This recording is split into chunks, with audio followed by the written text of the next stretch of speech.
Court कचेरी या YouTube चॅनलवरील जिवंत सातबारा या सिरीजमध्ये आपल्या स्वागत आहे। सदरच्या कालबद्ध कार्यक्रम राबवण्याकरता काही विशिष्ट निर्देश देण्यात आले, जसे की संबंधित तहसीलदार यांची त्यांच्या तालुक्याकरता समन्वय अधिकारी म्हणून नियुक्ती करण्यात येत आहे।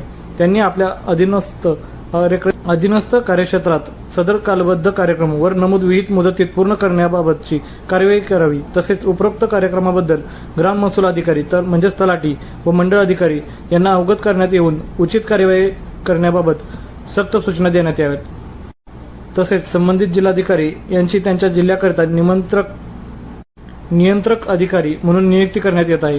जिल्हाधिकारी यांनी त्यांच्या अधीनस्थ तालुक्यांच्या वेळोवेळी आढावा घेऊन सदर मोहीम राबविण्यामध्ये काही अडचणी येत असल्यास त्यांचे निराकरण करायचे आहे। तसेच संबंधित विभागीय आयुक्त यांची त्यांच्या अधीनस्थ जिल्ह्यांकरिता विभागीय सनियंत्रक अधिकारी म्हणून नियुक्ती करण्यात येत आहे। विभागीय आयुक्त यांनी त्यांच्या अधीनस्थ जिल्ह्यांचा नियमित आढावा घेऊन त्याबाबत साप्ताहिक अहवाल पुढे पाठवण्याचा आहे।